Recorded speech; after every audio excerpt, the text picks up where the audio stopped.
Okay, so basically if you want to make your first innings just like my viewer did 3 weeks ago in the first solo victory cup of the season, and then every single victory solo cup after that in a row he made innings again and again, then this video is definitely going to help you with that. So as you can see here, like I did a video on him before. This is like the same place he landed in both times, and it's it's nothing special about the drop. Like it's a good drop and stuff, but there's a lot more different drops you could land with the same types of things that it has. The best thing about it is, well, it has a katana, and then metal is still gettable. Like there's metal here, and I think he gets metal from these rails here, and then the bridge. So if you can just get metal, loot, and a katana, you'll be fine. And even if landing at that spot means you're going to die more times than you would if you land anywhere else that doesn't have a katana, because if you do get a katana, your chances of winning is so much higher. And basically he told me like he's been practicing like landing here so much, and he's developed his own drop map for it, and I saw before his drop was just perfect. And obviously he just lands, gets a gun, and just starts shooting these people for some surge. And yeah, boring us spawn stuff, just looting up, getting the katana, and getting up. And he's like obviously like learnt where the metal and stuff is, and this is like so simple, but it's like probably something you should always think about, is like he doesn't care about anything. Like as you can see, his mats are like 100 wood and 100 brick. You see it on the bottom, there's brick and stuff here, but he does not care. He just goes straight for the middle because he wants to just like get cap metal first. That's the most important thing, just because mainly it is really hard to even get in this meta, so it's even more useful that he does this.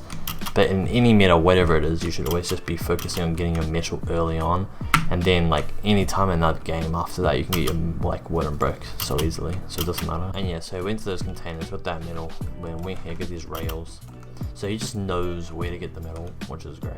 So yeah, he literally just had this whole path planned out exactly how to get his metal, and you'll still notice if his mats pop up. See his mats down the bottom, cap metal, and like he only just started farming wood and he has like almost no brick, but it does not matter, because as long as you get your metal sorted, you can then work on your brick and wood any other time in the game. Just the main things: metal, katana. And they basically told me as well, like his strategy is to go for these caches, just because I'm pretty sure they have like so much white heals. There is one thing I kind of don't really like. It's not like anything big, but I just don't like how he's running around so much in the open, like when he has almost everything he needs. Like I know he needs brick still, like a little bit, and he's here like decent position, but obviously people are gonna rotate up from here if you think about it, so he's just gonna get shot like standing around.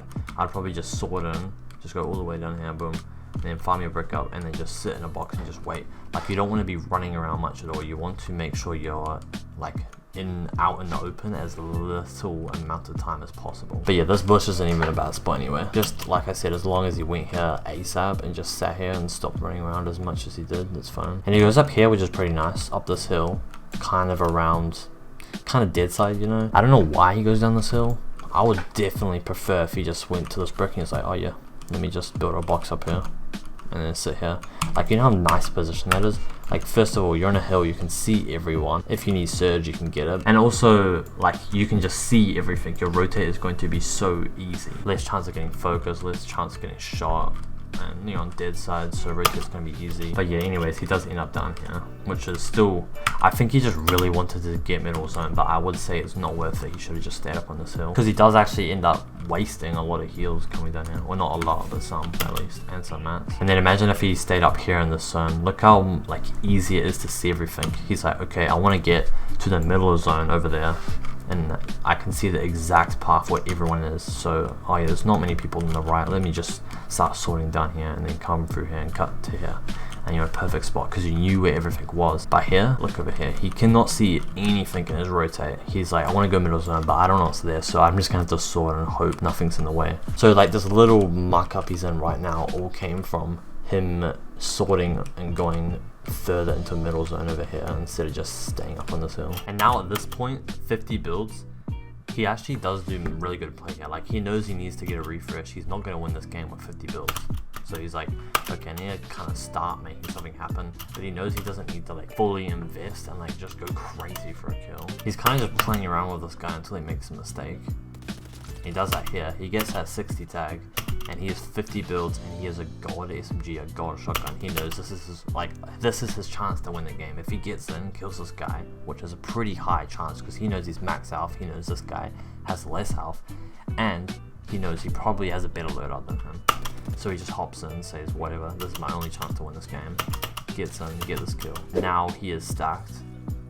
He has everything he needs to win this game. And now he like katana'd up on first moving just to see what his height's like, because he knows he has a lot of mats and everything. If he gets high, he's gonna win the game. And he sees this really good opportunity here to kind of go for height, because they're obviously fighting. This is a really good opportunity, and now he can see them kind of going down and very preoccupied, so he goes for it. That's a lot of mats, to be honest. I want to say, I feel like it might have been better if like maybe from here he just started ramping up above him, because that like asserts more dominance on him, and it also uses less mats, and also like it's less likely to get kind of shot. Kind of. If you do it right, going up above him, you can't get shot because you just place everything above him and he just can't really see you if he's looking up here. Bro, he got put down. But the thing is, that's cool and all that shot, but like you don't want to be risking that and be like, oh yeah, this is so cool, I won the game because I had this cool shot. Like you don't want to have to risk it. You want the game to be as easy as possible for yourself. So like I said, I feel like he could have just went above him instead of making so much 90s and using a lot of mats. But then also, it wasn't even that bad going up here, right? Because he could just went up here and then just kind of held back and stared at him, because you, like, being realistic, you don't need to shoot him if he's that low down in a bad position like that. What's that gonna do for you? It gets you a kill? Like, it doesn't matter in this game mode.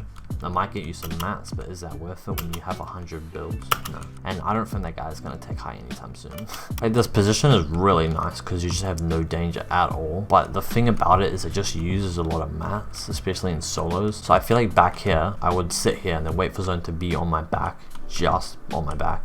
And then I would katana forward, land, and then crank up a few layers and start doing the same thing again, just a little bit lower than last time. But I still like this position, so it's not a terrible thing to do. I just wouldn't want him to be doing this the whole end game, because he's going to need a refresh if he does this. But like, it isn't a terrible play by any means. And then maybe from this zone onwards, I'd probably say there's no point anymore doing that thing, and you could just stay building like this. I think that would only be worth it in the first 1 or 2 zones to do the thing where you wait and then katana forward and then go up again. Because like at this point, like the mats invested to like drop off and then go back up again are just obviously not worth it, because as you see here, if you wait for someone to go on your back and then that's as far as you can go, you dropping down and going up, that's like 20 builds compared to like 5. So it's probably only worth it to do that in the first zone like once. But yeah, so what he does, he just waits till he has no mats at all, goes as far as he can possible into zone, taking no damage, and